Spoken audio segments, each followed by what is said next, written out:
అదే RTV app వార్తల్ని క్షణాల్లో చదివే అవకాశం ఉంటుంది. ఒక న్యూస్ పేపర్, ఒక టెలివిజన్ ఛానల్ మీ చేతుల్లో ఎప్పుడూ ఉంటాయి.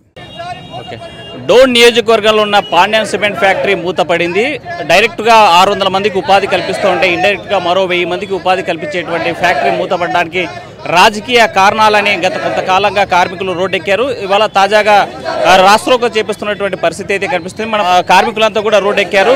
కార్మికులు చేసేటువంటి ఆందోళనకి ఒకవైపు వామపక్షాలు, మరోవైపు అఖిలపక్ష పార్టీలు, కాంగ్రెస్ పార్టీతో పాటు అన్ని పార్టీలు మద్దతు తెలిపినటువంటి పరిస్థితి అయితే స్పష్టంగా కనిపిస్తుంది. మనతో మాట్లాడడానికి కొంతమంది కార్మిక సంఘం నాయకులు ఉన్నారు. సార్ చెప్పండి, ఈ రోజు ఏం జరుగుతుంది, ఎందుకోసం రోడ్డెక్కాల్సినటువంటి పరిస్థితి వచ్చింది? కార్మికులు 18వ రోజు శాంతియుత ధర్నా చేస్తున్నారు. ఈ ధర్నాలో భాగంగా బేతంచెర్లలో ఈరోజు రస్తారోకో నిర్వహిస్తున్నాము. ఈ రస్తారోకోకు ఆల్ ట్రేడ్ యూనియన్స్ 400 కార్మికులను తీసేయడం జరిగింది.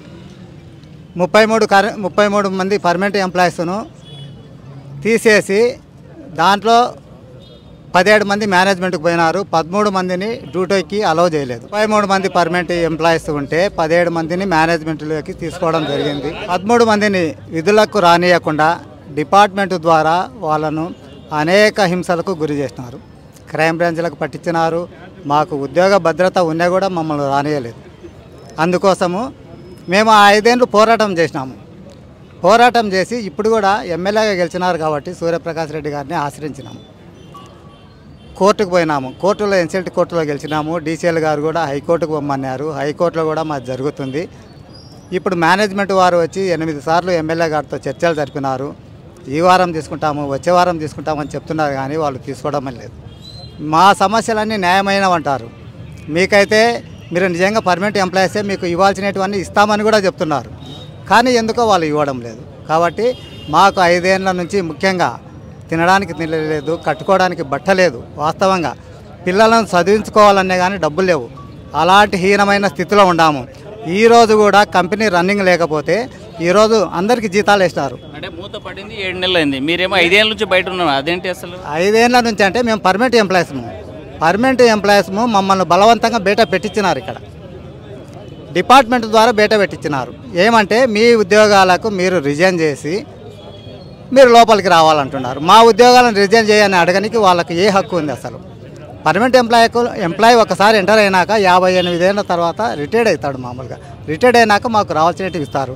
అటువంటిది మాకు దౌర్జన్యంగా మీరు మా పద్ధతి ప్రకారం వస్తే రాండి లోపలికి, లేకపోతే మీరు బయటనే ఉండండి అనే పద్ధతిలో చెప్పినారు. అంటే దీని అంతటికి మేనేజ్మెంట్ ఇంకెవరైనా దీని వెనుక రాజకీయంగా ఎవరైనా ఉన్నారా?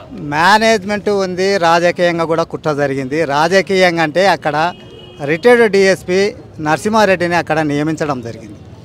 రిటైర్డ్ డిఎస్పీని పెట్టి అసలు మేము డ్యూటీకి పోతే మమ్మల్ని రానియరు, వస్తేనే పోలీసులకు పట్టిస్తారు. నేను అక్కడ జిల్లా కార్యదర్శిగా ప్రధాన కార్యదర్శిగా కార్మికులకు నేను ఉన్నాను.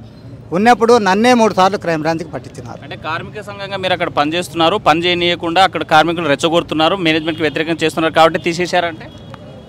అటువంటిది ఏం జరగలేదు. కొత్తగా ఫ్యాక్టరీ ఆయన పునరుద్ధరించినాడు.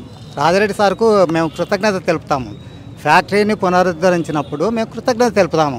ఫ్యాక్టరీని పునరుద్ధరించినప్పుడు కార్మికులను కూడా తీసుకోవాలి కదా. 500 కార్మికులు బయట ఉన్నారు, వాళ్ళని ఎందుకు తీసుకోలేదు ఆయన? 500 కార్మికులను తీసుకోలేదు. కనీసం 33 మందికి కూడా న్యాయం చేయలేదు. 33 మందే పర్మనెంట్ ఎంప్లాయీస్ ఉండేది. ఆ 33 మందికి కూడా న్యాయం చేయలేకపోయినాడు. మా 33 మందిని ఏం చేస్తారంటే 17 మందిని మేనేజ్మెంట్లోకి డైవర్ట్ చేసినారు. మా 13 మందికి మాత్రం మీరు రిజైన్ చేస్తేనే లోపలికి రావాలి, రిజైన్ అయితే మేము చేయమని చెప్పినాము. మా కార్మిక హక్కులు మాకున్నాయి కాబట్టి మేము లేబర్ కోర్టును ఆశ్రయించినాము, అట్లే ఎన్సెల్ట్ కోర్టును ఆశ్రయించినాము, హైకోర్టును ఆశ్రయించినాము. మా ఇండ్లు ఖాళీ చేయాలని చూసినారు. క్రైమ్ బ్రాంచ్ని పిలువనంపించి బలవంతంగా మీరు ఉద్యోగాలకు రిజైన్ చేయాలా, కంపెనీ మీద చేసిన కేసులను విత్డ్రా చేసుకోవాలనే రకంగా కూడా మమ్మల్ని భయపడించినారు. ఎన్నో కేసులు, గంజాయి కేసు, ఆ కేసు, ఈ కేసు పెట్టి మిమ్మల్ని అనేక హింసలకు గురి చేస్తామని కూడా వాళ్ళు చెప్పడం జరిగింది. అయినా కూడా మీరు చంపేసినా పర్వాలేదు, మేము ఎటువంటి పరిస్థితుల్లో మేము పెట్టిన కేసులు విత్డ్రా చేసుకోమని మేము చెప్పడం జరిగింది. మీరు చెప్పండి, కార్మిక సంఘాలు రోడ్డు ఎక్కినటువంటి పరిస్థితి ఉంది, ఎందుకోసమని ఈ ఆందోళన? సుమారుగా బేతంచెర్లలో పాండ్యం సిమెంట్ ఫ్యాక్టరీకి వేలాది ఎకరాలు భూములు ఇచ్చి, రా మెటీరియల్ని ఇచ్చి ప్రభుత్వము ఈ ప్రాంతంలో పరిశ్రమను ఏర్పాటు చేయడం జరిగింది. అయితే సుమారుగా 7 నెలల కాలంలో ఫ్యాక్టరీ మూతపడేసి ఒకవైపు ఫ్యాక్టరీ కార్మికుల్ని ఒకవైపు స్థానికంగా ఉన్నటువంటి నిరుద్యోగులకు ఉపాధి అవకాశాలు కల్పించకుండా వాళ్ళని వీధిన పడేసి రోడ్డులో పడేసేటువంటి విధంగా యాజమాన్యం వ్యవహరిస్తూ ఉంది. దీనికి మేము కార్మికులు చేసేటువంటి న్యాయమైన సమస్యల పరిష్కారం కోసం మా సంపూర్ణమైన మద్దతు తెలియజేస్తూ మేము వారికి ప్రత్యక్ష ఆందోళనలో పాల్గొంటూ ఉన్నాం. ముఖ్యంగా యాజమాన్యం స్పందించి పర్మనెంట్ కార్మికులు ఎవరైతే ఉన్నారో వాళ్ళ న్యాయమైన డిమాండ్ పరిష్కారంతో పాటు వాళ్ళని ఉద్యోగాల్లోకి తీసుకొని ఫ్యాక్టరీని పునరుద్ధరించాలని చెప్పేసి భారత కమ్యూనిస్ట్ పార్టీ సిపిఐగా డిమాండ్ చేస్తూ ఉన్నాం. రాబోయేటువంటి రోజుల్లో కూడా ఆ ప్రాంతంలో పాండ్యం సిమెంట్స్కు ఉన్నటువంటి ఆస్తుల్లో భాగంగా పాండ్యం సిమెంట్ స్కూల్ని ఒకటి ఏర్పాటు చేయడం జరిగింది. తర్వాత అక్కడ ఉన్నటువంటి యాజమాన్యం రీఓపెన్ చేసిన తర్వాత యాజమాన్యం ఆ స్కూల్ అంతటిని కూడా ఎయిడెడ్ స్కూల్ ఉండి సుమారుగా ఆ గ్రామంలో వేలాది మంది విద్యార్థులు చదువుకొని ఉన్నత చదువులు చదువుకుంటున్నారు. అలాంటి స్కూల్ని కూడా వాళ్ళు దారాదత్తం చేసుకోవడానికి ఆ స్కూల్ను కూడా ప్రభుత్వానికి అప్పచెప్పి గ్రామంలోనే స్కూల్ లేకుండా చేయాలనేటువంటి దురుద్దేశమైనటువంటి ఆలోచనతో ఈ యాజమాన్యం వ్యవహరిస్తూ ఉంది. దీనికి మేము తీవ్రంగా వ్యతిరేకిస్తూ ఉన్నాం. గ్రామీణ ప్రాంతాల్లో ఉన్నటువంటి అందరికీ ఉపాధి కలగాల, పాండ్యం సిమెంట్స్ ఫ్యాక్టరీని పునరుద్ధరించాలి, ఈ స్థానిక యువతకి 75% వారికి ఉద్యోగాలు కల్పించాలని చెప్పేసి భారత కమ్యూనిస్ట్ పార్టీ సిపిఐగా డిమాండ్ చేస్తూ ఉన్నాం. రాబోయే రోజుల్లో వీరు చేసే ప్రతి ఒక్క ఉద్యమానికి మా సంపూర్ణ మద్దతు ప్రకటిస్తూ అవసరమైతే ప్రత్యక్ష ఆందోళనలు పాల్గొంటాం. రాబోయేటువంటి రోజుల్లో ఒకవేళ అవసరమైతే ప్రాణత్యాగానికైనా సిద్ధమని చెప్పేసి యాజమాన్యం హెచ్చరిస్తూ ఉన్నాం. మీరు చెప్పండి, ఒకవైపు ఉన్న పరిశ్రమలు మూతపడేటువంటి సిచ్యువేషన్ ఉంది, ఎందుకు మరి లోకల్గా యువతకు ఉపాధి లేకుండా పోయే పరిస్థితి ఉంది, ఏం చేయాలి? వాస్తవంగా చెప్పాలంటే నిజంగా లాస్ట్ గవర్నమెంట్లో ఇక్కడ పరిపాలన చేసినటువంటి ఎమ్మెల్యేగా ఉన్నటువంటి రాజారెడ్డి గారు ఈ స్థానికులకు ఉద్యోగ అవకాశాలు కల్పించాల. వీటితో పాటు ఎక్కడన్నా తన డెవలప్మెంట్ చేసినానని చెప్పుకున్నటువంటి ఏ దాంట్లో కూడా స్థానికంగా ఉన్నటువంటి ఎవరికి కూడా 100% అవకాశాలు కల్పించకుండా ఎక్కడి నుంచో బీహార్ నుంచో లేకుంటే జార్ఖండ్ నుంచో వచ్చినటువంటి కార్మికులకు వాళ్ళకి ఇక్కడ ఈ ఫ్యాక్టరీలో మరి అవకాశం కల్పిస్తూ ఉన్నారు. నిజంగా ఇది సరైనటువంటి పద్ధతి కాదు. ఎందుకంటే ఇదంతా కూడా పెత్తందారులు భూస్వాములు చేస్తున్నటువంటి ఒక కుట్రగా భావిస్తూ ఉన్నాం. ఎన్నో సంవత్సరాలుగా కార్మికులు నిజంగా వాళ్ళు ఈరోజు రోడ్డున పడ్డారంటే వీళ్ళకి రక్షణ చట్టాలు ఉన్నప్పటికీ కూడా ఇక్కడ ఈ బేతంచెర్లలో భూస్వాములు మాత్రమే పరిపాలిస్తూ ఉన్నారు. కాబట్టి కార్మికులకు న్యాయం జరిగే వరకు కాంగ్రెస్ పార్టీ పోరాటం చేస్తూ ఉంది. ఖచ్చితంగా 100% వీళ్ళకి అండగా ఉంటుంది. వీటితో పాటు ఇక్కడ ఎవరైతే స్థానికంగా ఉన్నారో చదువుకొని నిరుద్యోగులు ఉన్నారో వాళ్ళందరూ కూడా అవకాశాలు కల్పించాలని చెప్పేసి కాంగ్రెస్ పార్టీ డిమాండ్ చేస్తూ ఉంది. ఎవరినైతే తొలగించారో వాళ్ళకు కూడా న్యాయం చేయాలని చెప్పేసి కాంగ్రెస్ పార్టీ డిమాండ్ చేస్తూ ఉంది. ఫైనల్గా మీ కార్మికుల డిమాండ్ ఏంటి? మా ఫైనల్ కార్మిక డిమాండ్ ఏమంటే పాండ్యం సిమెంట్స్ను రన్ చేయండి, మూతపడిన పరిశ్రమలో విధులకు తీసేసినటువంటి కార్మికులను ఎక్కించుకోండి. ఈ పరిస్థితికి కారణము ఆర్థిక మంత్రి బుగ్గన్న గారు డెవలప్మెంట్ చేస్తాను చేయలేదు. 3 కిలోలు ఉన్నటువంటి పాండ్యం సిమెంట్స్ పరిశ్రమను కేవలం ఒకటే సిమెంట్ ఫ్యాక్టరీ పెట్టాడు, ఒకటే కిలోని పెట్టాడు. స్క్రాప్గా ఉన్నటువంటి ముడి సరుకును తరలించాడు. ఆయన చేసినటువంటి అరాచకాలం అంటే అక్కడ యూనియన్లు ఏం లేవు, మేము రోడ్డున మీద పడినాక కారణం ఆయననే. క్లియర్గా అక్కడ ఉండేటటువంటి పరిస్థితులు చాలా దారుణంగా ఉన్నాయి. గత ప్రభుత్వం చేసినటువంటి విధానంలో కార్మిక వ్యవస్థను ఉక్కుపాదంతో వానిసింది. ఈ రోజు వరకు పాత బకాయిలు చెల్లించక వీధిన పడి చనిపోయిన వాళ్ళు ఎంతమంది ఉన్నారు, ఇంకా వాళ్ళకి న్యాయం జరగలేదు.